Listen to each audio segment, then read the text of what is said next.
안녕하세요. 40대 여자이자 누군가에겐 떠난 버스인 두 아들의 엄마입니다. 떠난 버스는 다시 돌아오지 않는다라는 말은 참 유명하죠. 누군가를 잃고 나서 아무리 후회한다고 한들 지나간 인연은 돌아오지 않는다라는 말이죠. 저를 배신하고 저라는 버스를 놓친 사람은 바로 제 전 남편이었어요. 저는 아주 기가 막힌 우연으로 인해 전 남편이 절 배신했다는 사실을 알게 됐는데요. 그 하늘이 도왔던 우연과 저를 배신한 대가를 톡톡히 받은 전 남편의 결말에 대해 지금부터 이야기를 해보려고 해요. 저는 위로는 오빠가, 아래론 여동생이 하나 있는 삼남매 중 둘째입니다. 저희 부모님은 두 분 모두 평생 공무원으로 일하다 은퇴하셨는데요. 가정에 대한 책임감이 강했던 두 분은 자식인 우리에게 정말 다정하고 따뜻한 부모님이셨어요. 제가 결혼하기 전 아빠는 제게 이런 조언을 해주셨죠. 청주야, 아빠가 부부끼리 오래도록 화목하게 살 수 있는 방법을 일러주마. 그건 아무리 화가 나고 불만이 생길지언정 서로에 대한 고마움을 잊지 않는 거야. 나랑 잠시 뜻이 안 맞았더라도, 이 사람이 무슨 실수를 했을지라도 이 사람은 부부란 이유로 항상 내 곁을 지켜주고 있는 내 가족, 내 고마운 배우자라는 사실을 잊지 않는 거 말이야. 그럼 났던 화도 금세 사그라들게 되고 나중엔 웬만한 일은 서로 참아주고 또 이해해주면서 지나갈 수 있게 된단다. 그런 현명한 부모님의 조언을 가슴에 품고 저는 나이 30에 한의 사던 1살 연상의 남편과 결혼을 하게 됐어요. 여보, 나왔어. 아유, 허리야. 고생했어. 아유, 환자들 침 놔주느라 허리 많이 아프지? 일인데 뭘. 안 힘든 사람이 어디 있겠어. 그래도 나 힘든 거 알아주는 당신이 있어서 피로가 싹 가시는 것 같아. 근데 맛있는 냄새 난다? 난 퇴근하고 당신이 차려준 음식에 맥주 한 잔 먹으면 그렇게 행복할 수가 없더라고.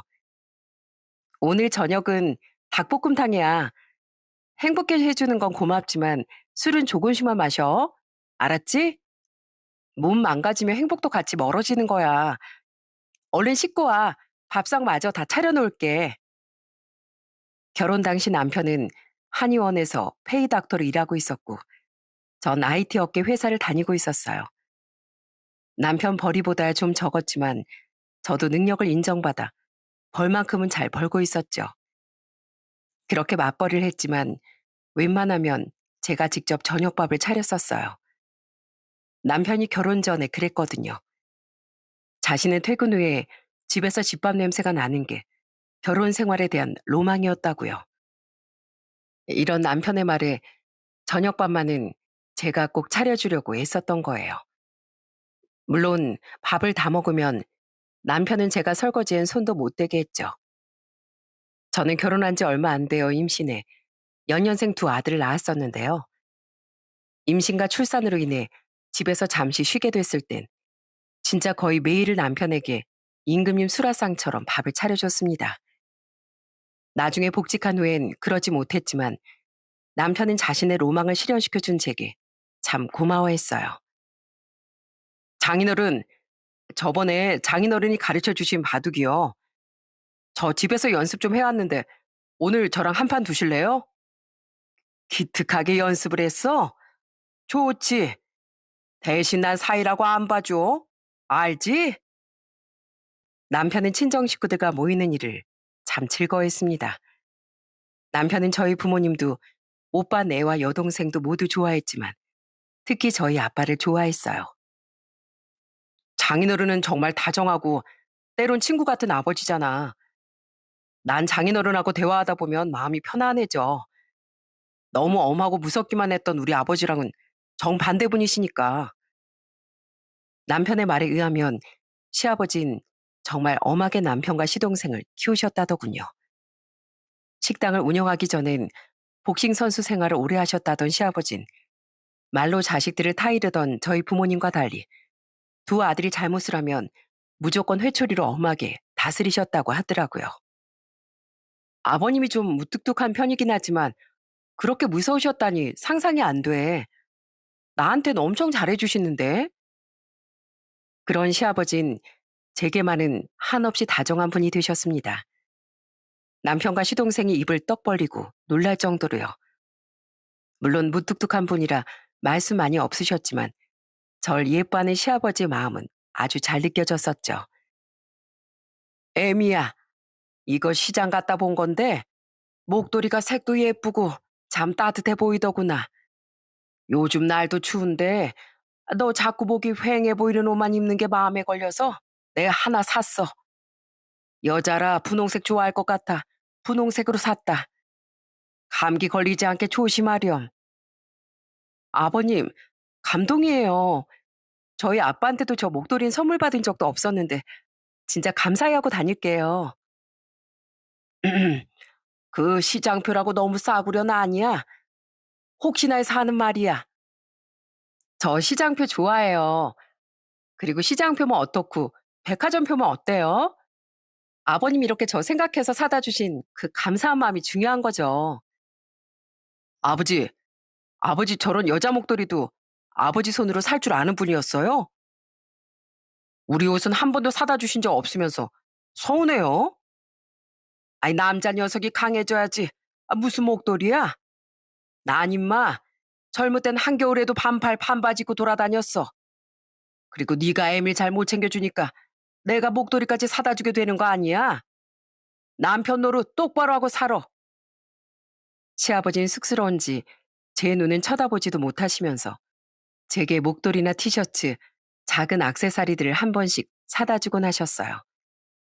비싼 건 아니었지만 그 마음이 너무 감사하더라고요. 솔직히 색이나 모양은 좀 촌스럽긴 했는데요. 저는 아랑곳하지 않고 시아버지 선물들 시댁에 갈 때도 또 직장에 갈 때도 몸에 두르고 다니곤 했죠. 그리고 저 또한 절 예뻐해 주시던 시아버지께 정말 딸 같은 며느리가 되려고 노력했어요. 아유, 간지러워. 이거 참 호강시켜준다고 날 여기로 데려왔다더니 이거 아주 고역이구나. 좀 참으세요, 아버님. 그렇게 발 각질도 다 벗겨내고 발톱에도 영향을 줘야 아버님 말도 행복해하죠. 평생 가족들 잘 건사하려고 고생한 아버님 말인데 좀 소중히 여겨주세요. 앞으로도 저랑 종종 여기 오기세요. 아셨죠? 아버님, 에이, 그 칙칙한 색깔 티셔츠 말고요. 여기 이거 상하이 다 하얀 운동복 세트. 이거 입어보세요.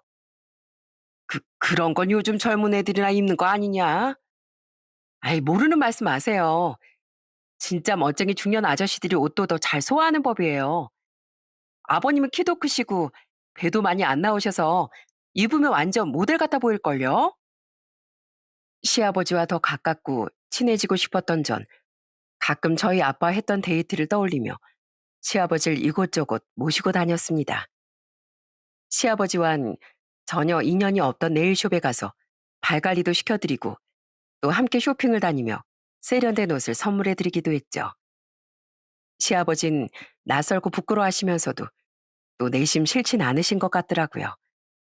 언제 한 번은 친구분과 통화하며 제 자랑을 하시는 걸 들은 적도 있었거든요.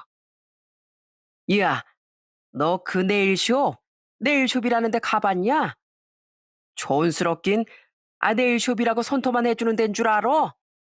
발 각질 관리나 그런 것도 다 해주더라. 그런 데를 누구랑 갔냐고? 우리 딸 같은 며느리랑 갔지. 왜? 부럽냐? 부러우면 너도 얼른 며느리 들이지 그러냐? 저희 시아버지 너무 귀여우시죠? 물론 전 시어머니께도 딸 같은 며느리가 되어드리려 최선을 다했어요. 시아버지와 함께했던 데이트엔 항상 시어머니도 함께 모시고 갔었죠. 나도 평생 투박하게만 살아왔지. 이런 데서 발 관리, 손톱 관리 받아본 건 처음이야. 자식은 아들보단 딸이 제일이라더니 그 말이 딱 맞는 것 같구나. 우리 아들 녀석들이 생전 우릴 이런 데 데리고 와볼 생각이나 했겠어. 내 손 고와지는 것 좀 봐. 고맙다, 애미야.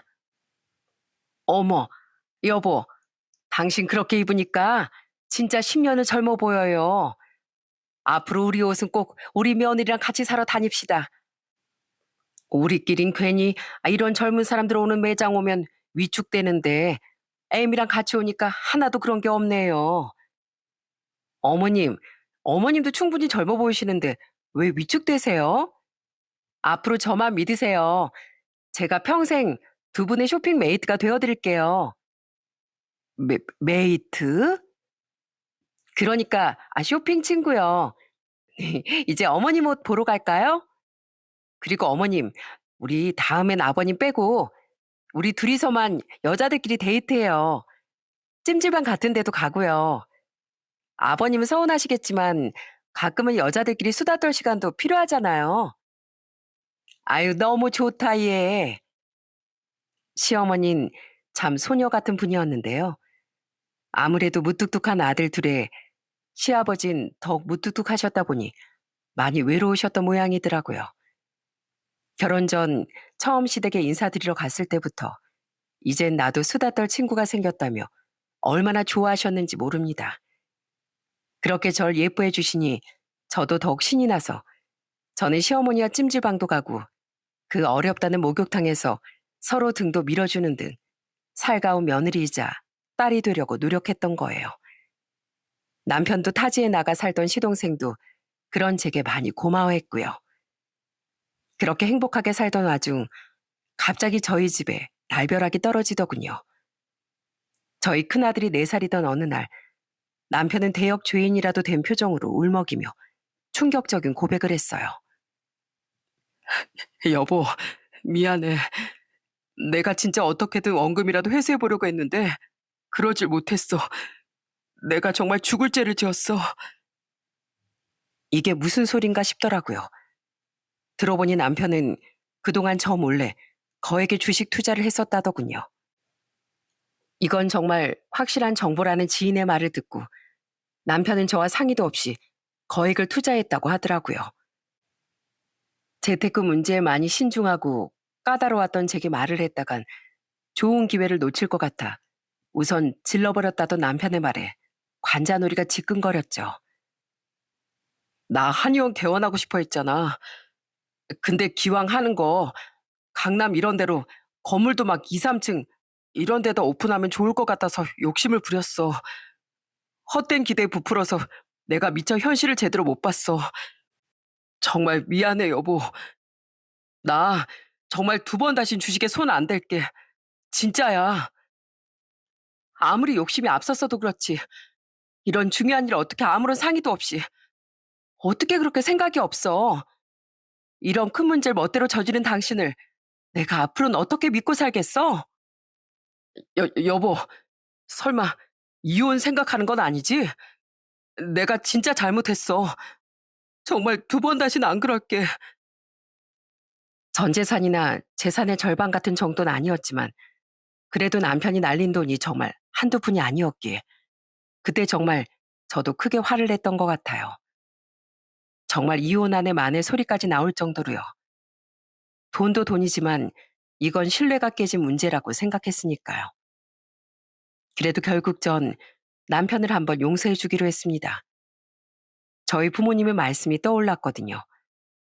아무리 날 속상하게 만들고 실수를 했을지라도 내게 아이들과 행복한 가정을 선물해 준 남편이 얼마나 고마운 사람인지 잊지 말라는 말이요. 무엇보다 그 일만 빼면 저와 아이들에게 정말 잘하던 사람이었기에 저는 2번 다시 같은 일을 반복하지 않겠다는 남편의 약속을 믿기로 했죠. 그 일로 시부모님도 남편도 제게 정말 고마워했고요. 재석이 그놈은 꼭 평소엔 다 잘하다가 한 번씩 요상한 사고를 치곤 했어. 그래도 결혼하고 나서까지 그럴 줄은 몰랐는데 정말 미안하다 애미야. 그리고 그 한심한 녀석을 용서해줘서 정말 고맙구나. 여보, 세상에서 날 제일로 위해주고 생각해주는 건 당신뿐이야. 당신이 나 용서해준 거 평생 잊지 않고 고마워하면서 살게. 나 앞으로 더 당신하고 애들한테 잘할게. 그때 마음고생이 심했던 남편은 살도 6kg나 빠졌습니다. 그런 남편이 괜히 안쓰러워 이후 저는 밥도 더 든든히 챙겨주고 다시 남편의 기도 살려주려고 노력했죠. 이미 다 지난 일 그만 신경 써. 실패는 성공의 어머니다. 몰라? 이런 게 다 경험인 거지. 이제 두 번 다신 나 몰래 사고 안 칠 거라며. 난 그거면 됐어. 어깨 좀 펴. 밥도 좀 팍팍 먹고. 진료보러 온 환자들이 헬스한 의사 얼굴 보면 신뢰가 생기겠어? 그때 이후로 집안의 경제권은 제게 넘어왔습니다. 저는 남편이 잃은 재산을 조금이라도 만회하려 허리띠를 열심히 졸라매며 생활했어요. 심지어 아이들에게 들어가는 돈도 조금씩 아낄 수밖에 없었죠. 남편도 저와 아이들에게 미안해하며 절약에 적극적으로 동참했어요.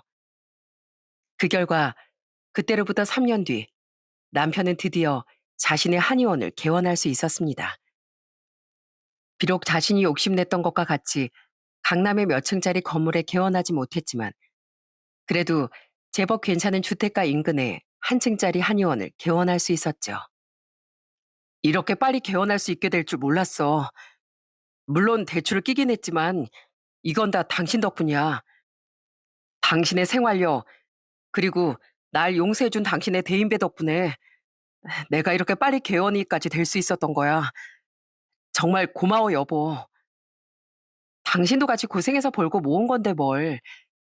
여보, 원장된 거 축하해. 앞으로 꼭 대성하길 바래. 그렇게 시작한 남편의 한의원은 개원 이벤트도 하고 여기저기 홍보도 하며 조금씩 환자를 늘려갔습니다. 남편의 한의원엔 처음부터 함께 시작한 간호조무사님이 두 분 계셨는데요. 늘 밝고 친절한 모습으로 환자들에게 잘해주셨기에 전 감사한 마음에 간식이나 선물을 한 번씩 사갔었어요. 그런 남편의 한의원은 개원한 지 1년 뒤쯤 간호조무사가 한 분 더 채용됐습니다. 환자가 조금 늘어 인력이 더 필요했다고 남편은 말했었죠. 저는 그 간호조무사가 채용된 지 한 달 뒤쯤 또 간식거리를 사서 한의원에 갔었는데요. 데스크에 앉아있던 그 여자 간호조무사를 본 순간 조금 놀랐습니다. 나인 저와 동년배라고 들은 것 같은데 꽤나 동안에 굉장히 예쁘장했거든요. 새로 오신 선생님이죠? 반갑습니다. 저 여기 원장님 아내 되는 사람이에요. 아, 사모님이시구나. 안녕하세요. 말씀 많이 들었어요. 듣던 것보다 훨씬 미인이세요. 전 연예인이 들어오는 줄 알았다니까요. 네? 아, 듣기 좋으라고 하신 말인 거 알지만 그래도 기분은 좋네요. 안 그래도 요즘 살이 좀 빠져서 자신감이 좀 생긴 상태거든요. 이름이, 아, 명찰에 써 있네요. 수진 씨도 정말 예쁘세요. 그 직원은 성격도 조용조용했던 다른 두 분에 비해 살갑고 쾌활하더군요. 게다가 과하지도 모자라지도 않게 사람 기분을 띄워주는 말을 들으니 환자들에게도 잘하겠다 싶어 참 마음에 들더라고요. 그날 전 남편과 그 직원에 대한 대화를 나누기도 했죠. 성격도 활기차고 얼굴도 예쁘셔서 데스크가 환해 보이더라. 환자들한테 하시는 모습 보니까 되게 친절도 하시더라고. 좋은 직원 뽑은 것 같더라, 당신. 맞아. 이 선생 착해. 성격도 좋고 환자들한테 잘하고. 근데 난 예쁜 건 잘 모르겠던데. 맨날 내가 집에서 선녀를 봐서 눈이 무뎌졌나? 뭐? 못 살아 정말. 그 후에도 전 그 직원을 한의원에 갈 때마다 대부분 봤었는데요. 보면 볼수록 사람이 참 살가운 것도 있었는데 제게도 참 잘해주더라고요. 사모님, 이거 손소독제인데요. 별로 안 비싼 거예요. 오늘 사모님 오실 거라길래 집에서 제가 미리 챙겨왔어요. 사모님 드리려고요. 저를요? 네. 아, 매번 저희한테 간식이며 선물이며 사다 주시잖아요. 저도 작게나마 보답을 좀 하고 싶었거든요. 진짜 여긴 최고의 직장인 것 같아요. 원장님도 우리 간호조무사들한테 엄청 잘해주시고 진상 환자도 많이 없고 또 사모님도 최고의 인성을 가진 분이니까요. 제게 고맙다는 인사 외에 보답을 해준 직원은 그 직원이 처음이었어요. 그 마음이 참 고맙더라고요. 한 번은 남편이 소소하게 야유회를 연 적도 있었는데요. 다른 직원분들은 모두 남편과 아이를 데려오셨는데 그 직원만 혼자 왔더군요. 자신은 미혼이라 데려올 가족이 없었다면서요. 저희 가족은 자연스레 그 직원을 많이 챙겼죠. 그때 그 직원은 저와 남편을 향해 이런 말을 하더군요. 저는 언제 제 짝을 만날지 모르겠지만 결혼한다면 꼭 두 분처럼 살고 싶어요. 서로 배려해주고 챙겨주면서 화목하고 알콩달콩하게요. 두 분이 딱 제가 꿈꾸는 부부의 모습인 거 알고 계세요? 정말요? 그렇게 말해주셔서 감사해요. 수진 씨는 좋은 분이니까 분명히 좋은 분 만날 수 있을 거예요. 사모님이 그렇게 말씀해 주시니까 진짜 그럴 수 있을 것 같은데요. 원장님, 여긴 한의원이 아니고 바뀌니까 주제 넘게 드리는 말씀이지만 사모님한테 진짜 잘하셔야 돼요. 상냥하시지, 똑똑하지, 멋지시지. 이런 멋진 분이 세상에 또 어디 있겠어요. 아이, 고마워요, 이 선생. 우리 집사람이 얼마나 멋진 사람인지 잘 알아봐줘서요. 아, 네, 당연히 잘해야죠. 저를 참 좋은 사람으로 봐주는 것 같아 정말 고마웠습니다. 그런 그 직원이 일한 지 1년 정도 됐을 무렵 일을 그만뒀다고 남편이 말해주더군요. 뭐? 아니, 왜? 그분 참 좋았는데. 부모님께 일이 좀 생겨서 포천 쪽 부모님 집으로 내려가야 한다더라고. 아쉽지만 그동안 고마웠다고 말하고 보내줬지 뭐. 저와 함께 일했던 직원은 아니었지만 참 아쉬웠어요. 그 뒤 남편은 새로운 간호조무사를 채용했습니다. 그렇게 그 직원이 그만둔 지 한 달이 지난 어느 주말이었어요. 당신 오늘 친구 집들이 간다고 했지? 나도 오늘 늦을 것 같으니까 당신도 편하게 놀다 와. 애들은 내가 나가는 길에 처가에 데려다 줄게. 어, 엄마 아빠한테 주말 내내 애들 봐준다고 해주셔서 정말 감사하다고 꼭 전해줘. 이따 또 따로 전화드리긴 할 거지만 당신도 친구들 재밌게 만나고 와.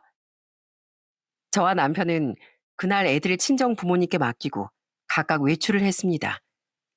남편은 친구들을 만나 축구도 하고 찜질방도 가고 저녁에 술도 먹기로 했다며 애들을 데리고 일찍 집을 나섰어요.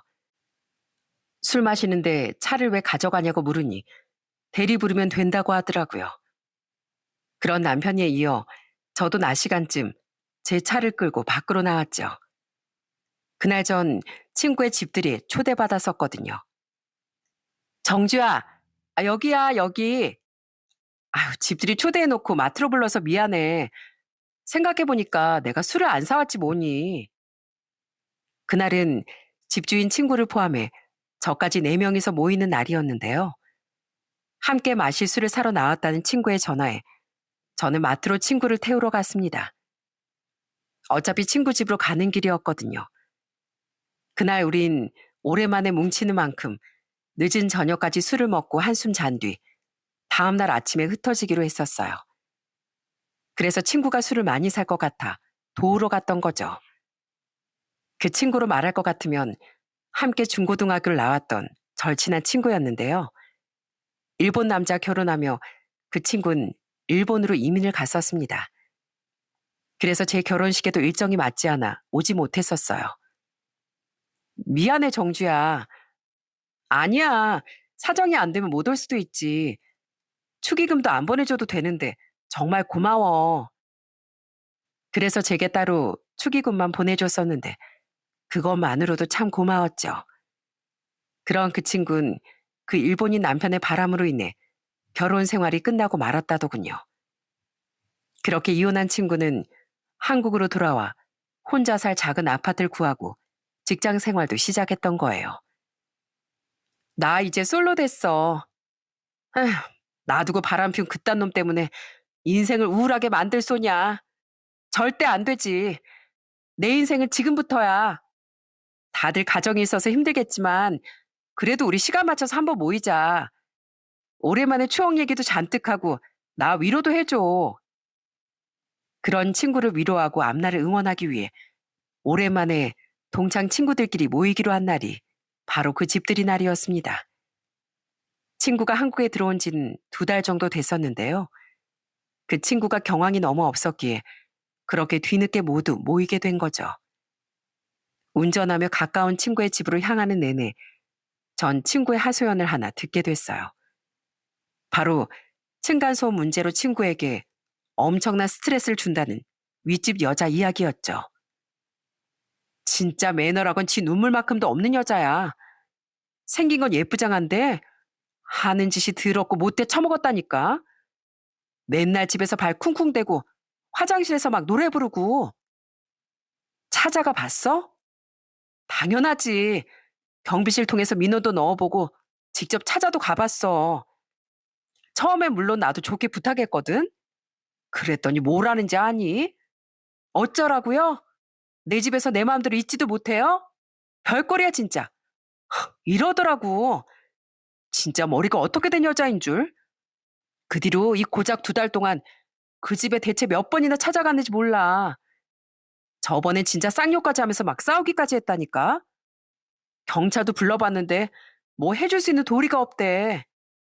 거기가 그 여자 집이 아니고 집주인이 전세 준 집이라길래 집주인한테도 주의 좀 달라고 부탁했었거든. 아휴, 근데 소용없어. 말이 도무지 안 통하는 여자야. 혼자 사는 거야? 혼자 산대. 근데 한 번씩 엘리베이터에 웬 남자랑 타는 걸 봐선 남자친구인 것 같아. 일부러 그 남자 들으라는 듯이 꼽도 줘봤는데 그 남자 신경도 안 쓰더라. 뭐 끼리끼리 만난 거겠지. 전 그날도 윗집에서 쿵쿵대면 함께 윗집에 올라가 보자고 말했습니다. 딱 그 말을 하며 친구가 사는 아파트 지하 주차장으로 진입해 주차 공간을 찾고 있던 와중이었어요. 어? 저거 우리 남편 차 같은데? 뭐? 네 남편? 축구하고 찜질방 간다고 했다며? 맞아. 근데 왜 차가 여기 주차되어 있지? 번호가 아무리 봐도 우리 남편 차 번호가 맞는데? 황당하게도 전 그곳에 주차되어 있는 남편의 차를 발견했습니다. 차종도 차 번호도 모두 몇 번을 확인해 봐도 제 남편 차가 맞더라고요. 참 이상했어요. 제 남편은 분명 축구장과 찜질방에 간다고 말했는데 왜 그 차가 그 낯선 아파트에 주차되어 있단 말인가요? 전 우선 빈 곳에 제 차를 주차했습니다. 그리곤 차에서 내려 남편 차로 다가갔는데 다시 확인해봐도 역시나 제 남편 차가 맞았죠. 그때 제 친구가 심각한 표정으로 이런 말을 하더라고요. 야, 정주야. 몇 번이나 전 남편 바람 때문에 고생했던 내 촉에 의하면 이거 좀 이상하다. 너 전화해서 네 남편 지금 뭐 하고 있나 좀 캐물어봐. 네 말대로 나도 느낌이 너무 이상해. 근데 만약 애들 아빠가 진짜 바람을 피우고 있는 거면 당연히 나한테 거짓말만 늘어놓지 않겠어? 그러지 말고 인선아, 미안한데 네가 좀 내 남편한테 전화해주면 안 될까? 차를 좀 긁었는데 나오라는 핑계 같은 거를 좀 나오게 해주라. 내 남편 네 얼굴도 번호도 모르잖아. 우선 나오게 해서 여기서 나랑 맞닥뜨리면 다른 곳에 있다는 변명 같은 거 못하겠지. 저는 그런 친구에게 제 남편을 좀 불러내달라고 부탁했습니다. 전 남편 때문에 바람이라면 증오를 하던 친구는 맡겨만 달라며 당장 제 남편에게 전화를 걸었죠. 안녕하세요. 정말 죄송한데 제가 사장님 차를 좀 긁어서요. 잠시 주차장으로 와주시면 정말 감사하겠습니다. 제 차를요? 알겠습니다. 들었지? 곧 나온다니까 정주 넌 저기 저 차 뒤에 좀 숨어 있어. 바로 네가 보이면 도망갈지도 모르잖아. 저는 근처에 숨어 남편이 주차장으로 나오길 기다렸어요. 잠시 뒤 친구를 향해 걸어오던 남편은 아침에 입고 나간 그 옷차림이 아니더군요. 아주 편한 추리닝 차림이었죠. 하지만 제게 더 큰 충격을 준 건 그런 남편의 팔짱을 다정하게 끼고 나온 웬 여자의 정체였습니다. 자기야, 빨리 대충 확인하고 올라가서 밥 먹자. 점심시간 지나서 나 배고프단 말이야. 알겠어. 내가 얼른 올라가서 맛있는 거 해줄게. 제 남편을 자기라고 부르며 앙탈을 부리던 그 여잔 바로 얼마 전 남편의 한의원을 그만두었던 간호조무사 그 이수진이었습니다. 늘 제게 사모님 사모님 하며 천사처럼 굴던 바로 그 직원 말이죠. 분명 일을 그만두고 포천으로 갔다던 사람이 왜 제 남편의 팔에 달라붙어서 제 남편을 자기라고 부르고 있는지 순간 머리가 하얘지더군요. 하지만 이내 부정하고 싶은 진실이 제 머릿속을 메우더라고요. 제 남편은 제가 상상도 하지 못했던 그 여자와 바람이 났던 겁니다. 그러니까 그곳은 그 여자의 집인 것 같더라고요. 남편은 그동안 정말 바람의 낌새라곤 보인 적이 단 한 번도 없었거든요. 그런 남편의 엄청난 이면에 정말 까무러칠 뻔했죠. 그런데 그 상간년 제 친구와 아는 사이인지 제 친구를 보자 표정이 일그러지더군요. 뭐야, 아랫집 여자네? 그 말을 듣자마자 이 우연이 기가 막혀 헛웃음까지 다 나오더라고요. 그 여자가 바로 그렇게 개념이 없다던 제 친구의 윗집 사는 여자였던 거예요. 당연히 제 친구의 표정 또한 완벽하게 썩어 있었죠. 다정한 두 연놈의 사진을 우선 휴대폰으로 찍은 전 그 둘을 향해 돌진하기 시작했어요. 야, 너네 뭐야? 뭐야? 어? 여보? 사모님?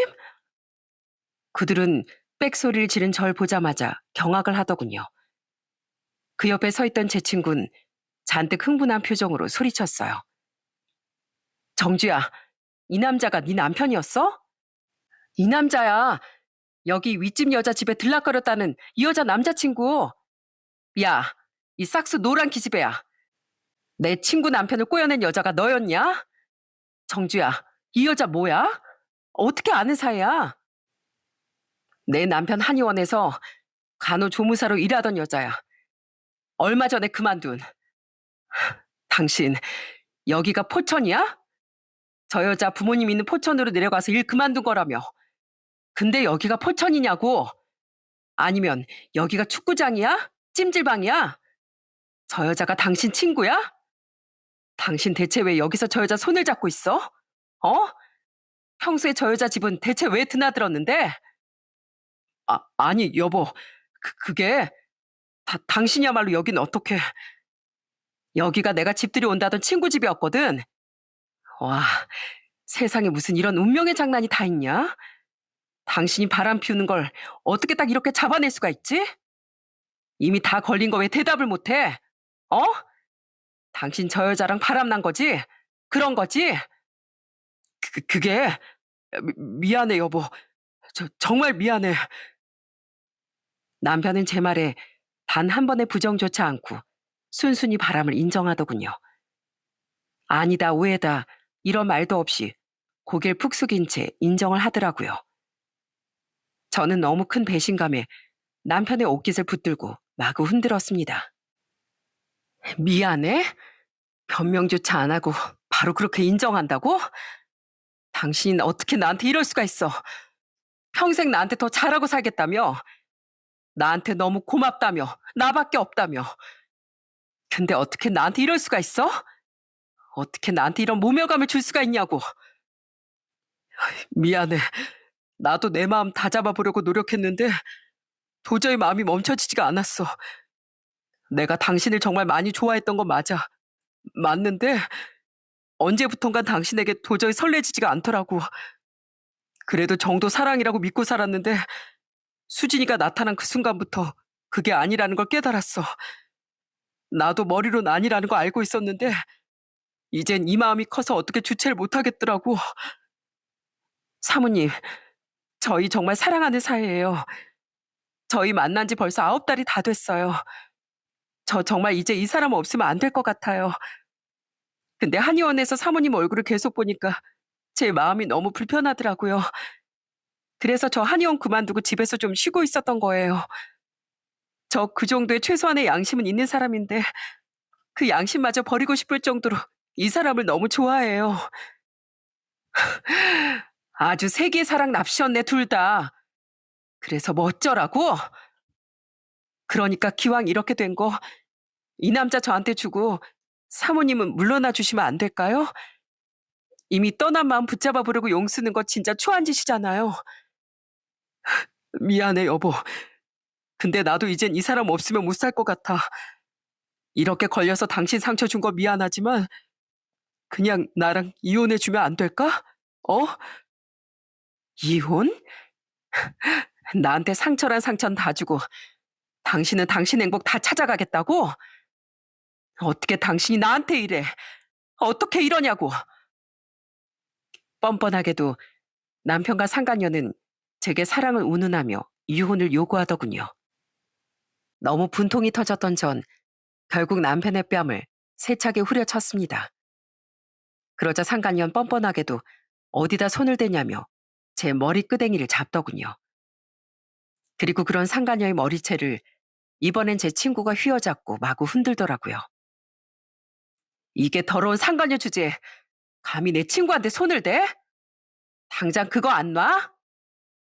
아! 너나 놔, 너나. 진짜 넌 왜 자꾸 내 눈앞에서 알짱거리는 거야? 너야말로 아주 사회 쓰레기나 다름없었구나. 난 바람 피우는 연놈들은 사람으로도 안 보이는 사람이야.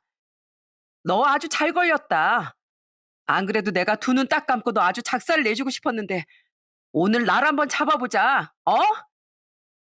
완전히 아수라장이었어요. 갑자기 상간년 제 머리에서 손을 떼고 제 친구의 머리채를 똑같이 붙잡더군요. 저는 친구를 구해주기 위해 그 상간녀에게 달려들었고 남편은 저와 친구에게 밀려 얻어맞고만 있던 상간녀를 구해주려 아주 용을 쓰더라고요. 그러다 우리의 발길질에 상간녀와 함께 혼쭐이 나게 됐죠. 뭐야? 이거 무슨 상황이야? 뭔데? 너희들 잘 왔어. 글쎄 이 개자식이 정주 남편인데 니들은 얼굴 알지? 이 자식이 자기 환현 직원이었던 이 기집애랑 바람난 사이래. 뻔뻔하게 여기서 정주 얘한테 딱 걸려놓고 이혼해달라고 시부리더라. 뭐라고?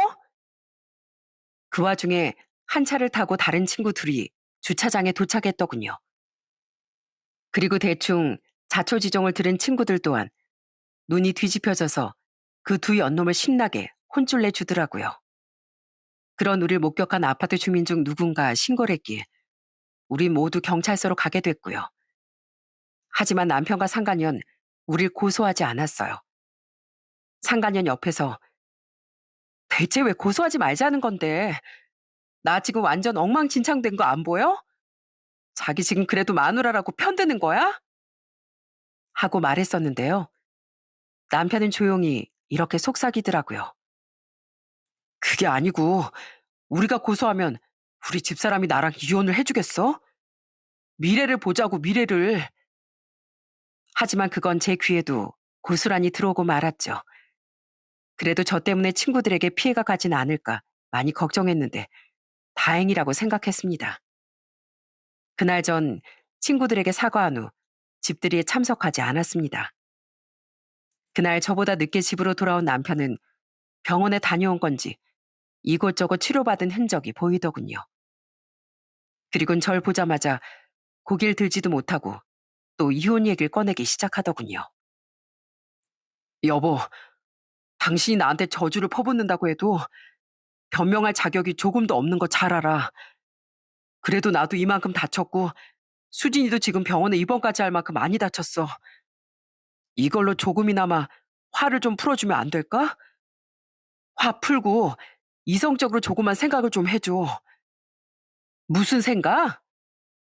이혼 말이야. 내가 정말 쓰레기인 거 아는데 나 정말 수진이가 너무 좋아. 한 번 사는 인생 그래도 좋아하는 사람과 살아야 하지 않겠어? 당신한테 너무 미안하지만 제발 부탁이야. 애들 양육권도 당연히 당신한테 주고 이 집도 또 우리 가진 재산도 대부분 다 당신한테 줄게. 어차피 난 예전에 사고 친 것도 있었고 위자료도 당신한테 줘야 하니까. 그리고 애들 양육비도 원한다면 일시불로 전부 지급해 줄게. 그러니까 제발 이혼만 해주라. 어? 그 여자에게 단단히 홀린 건지 남편은 제게 모든 걸 다 주고서라도 그 여자와 살고 싶어 하더라고요. 이 인간이 제가 철석같이 믿고 살던 남편이 맞나 싶어 허탈하기도 하고 배신감도 계속 치밀어 오르더군요. 하지만 이미 마음 떠난 인간과 피곤하게 기싸움만 계속 해봐야 뭐 하겠습니까? 저도 이미 그놈과 당연히 이혼할 생각이었는데요. 차라리 모든 걸 다 제게 넘기고 그 여자에게 거의 몸만 가겠다던 그놈의 마음이 바뀌기 전에 빨리 이혼해 버려야겠다고 생각했죠. 좋아, 해줄게. 나도 당신 같은 벌레랑 더 살 생각 없거든. 단, 당신이 말한 대로 양육비 일시불로 다 지급하고 집도 재산 대부분도 다 나한테 넘긴다는 조건 하에 말이야. 그리고 조건이 하나 더 있어. 행여나 애들 앞에 그 여자랑 같이 나타나지 않겠다고 각 썼어. 애들 앞에 그 더러운 모습 보여서 애들 상처받게 하지 말란 말이야. 알았어, 쓸게.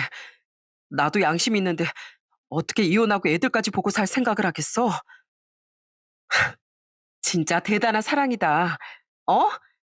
고작 본지 1년 정도 된 여자에 미쳐서 당신한테 그렇게 헌신한 나도 자기 애들도 다 버리겠다고? 당신은 주식 사고 쳤을 때나 지금이나 한심하고 성급하기 짝이 없는 인간이야. 내가 장담하는데 당신 그리 멀지 않은 시간 내에 분명 땅을 치고 후회할 거야. 조강지처 자식 다 버리고 배신한 인간 중에 잘 사는 인간 정말 단 한 명도 못 봤거든. 온 세상 사람들, 자기들 가족들까지 부끄러워할 그 관계가 얼마나 갈지 한번 보자. 그놈은 바로 각서까지 쓴 뒤 기다렸다는 듯 짐을 싸서 집을 나가버리더군요. 그놈은 상간녀가 병원에 있었으니 우선 시댁으로 간 모양이었는데요. 그건 아주 어리석은 선택이었어요. 그놈이 집을 나간 지 얼마 되지 않아 그놈은 가뜩이나 엉망이었던 얼굴과 온몸이 완전히 만신창이가 되어서 저희 집으로 다시 끌려왔거든요. 바로 시아버지의 손에 말이죠. 에이미야, 이 쓰레기 같은 자식한테 다 들었다. 이놈이 바람 피웠다며? 너 당장 무릎 꿇고 제대로 에미한테 용서 안 빌어? 아까 빌었어요, 아버지. 무릎은 안 꿇었다며? 빨리 빌어. 넌 쓰레기고 죽어 마땅한 놈이라고. 평생 시궁창에 처박힌 듯 살겠다고 복창해. 너 같은 놈은 숨 쉴 자격도 없어. 에미가 그동안 너한테 어떻게 했는데? 크게 분노한 시아버진 남편을 완전히 요절내셨던 겁니다. 나이가 좀 드셨다지만 아직 60대였던 시아버지를 남편은 이기지 못했던 거죠. 남편은 피멍과 코피투성이가 된 얼굴로 엉엉 울며 제게 몇 번이고 사과를 하더라고요. 이후 남편의 엉덩이를 발로 차서 저희 집 밖으로 내쫓은 시부모님은 제 손을 잡고 눈물을 보이며 사과하셨습니다. 미안하다, 에미야. 우리가 자식을 정말 잘못 키웠다. 평생 널 우리 며느리자 딸로 소중하게 품어주고 싶었는데 정말 미안하다, 아가. 두 분간 헤어지기 싫었지만 어쩌겠어요. 이미 남편과 전 갈 길이 달랐는데요. 저 또한 너무 좋아했던 두 분의 품에 안겨 정말 오래도록 눈물의 작별 인사를 했죠. 이후 시부모님은 남편을 집에서 쫓아내셨다고 하더군요. 그 뒤 갈 곳이 없던 그놈은 병원에 입원 중이던 상간녀의 집으로 혼자 들어갔나 보더라고요. 운도 없지 제 친구는 아파트 엘리베이터 앞에서 그런 남편을 마주쳤다고 합니다. 마침 엘리베이터 앞엔 그 동에 살던 아주머니들도 두어 명 함께 기다리고 있었다는데 친구는 제 남편에게 창피를 주려고 큰 소리로 떠들었다네요. 아주머니들, 저 인간이 누군지 아세요? 여기 8층 사는 여자 있죠?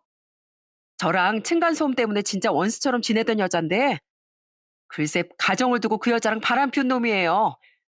제가 어떻게 아냐고요? 이놈이 제 친구 남편이거든요. 제 친구가 주식으로 돈 다 까먹은 이놈을 다 용서해주고 얼마나 잘해줬었는데 세상에 그런 아내를 두고 바람 피우는 쓰레기라니까요. 아우 쓰레기 냄새. 결국 남편은 창피함을 못 이기고 계단으로 도망쳤다더군요.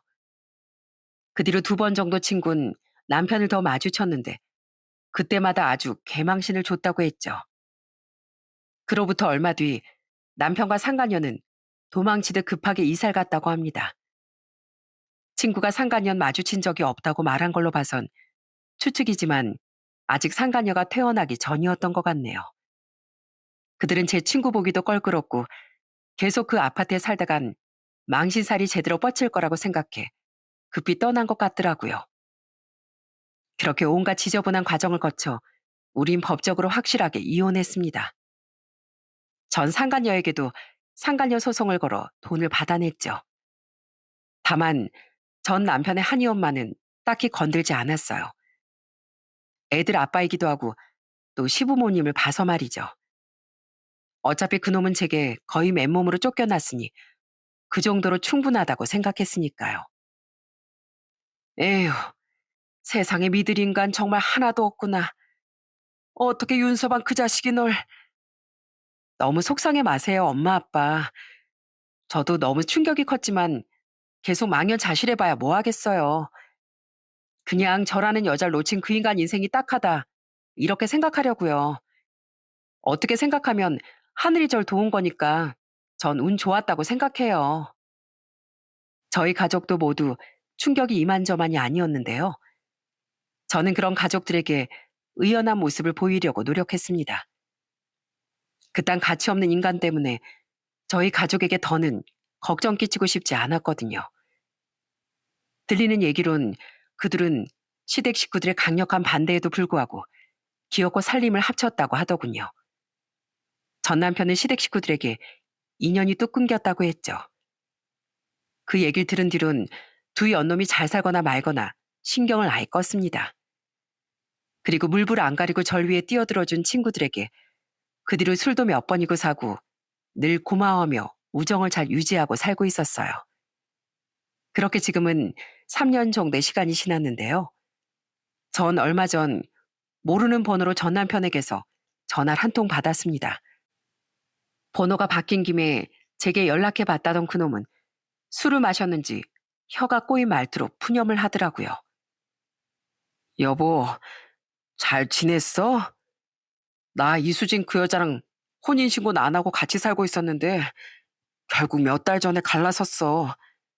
그 여자 알고 보니까 남자를 그렇게 좋아하더라. 허구한 날 바람을 피우더라고. 근데 웃긴 게 뭔지 알아? 방귀 낀 놈이 성낸다더니 내가 헤어지자니까 내 한의원까지 찾아와서 난리를 피운 거야. 상간년 전 남편이 헤어지자고 하자 한의원에 찾아와 난리를 쳤다고 해요. 절대 혼자는 못 죽는다며 이 한의원 원장이 자신과 바람을 피워 처자식을 다 버리고 이혼했었다. 근데 이놈이 이젠 나까지 버리려고 한다. 여자를 물건 바꾸듯 바꾸는 파렴치한 이 한의원 원장이다. 이렇게 고래고래 소리를 질렀다네요. 그 뒤로 나에 대한 말이 꼬리에 꼬리를 물고 눈덩이처럼 불어나더라고. 내 얘기가 맘카페에서 얼마나 와전이 됐는지 난 희대 쓰레기가 되어 있더라고. 그래서 갈수록 환자도 줄어들고 있어. 심지어 바로 근처에 상도에 어긋나게 한의원이 하나 또 생겨서 완전 죽을 맛이야. 내가 왜 본처인 당신을 버리고 그딴 여자를 만나서 이 고생을 해야 하는지. 염치 없지만 나 당신이 요즘 너무 보고 싶어. 전 남편은 자신의 가족도 여전히 자신의 연락조차 안 받아준다며 서럽게 흐느끼더라고요. 그 얘기를 조용히 쭉 듣고만 있던 전 이렇게 말하곤 전화를 끊어버렸어요.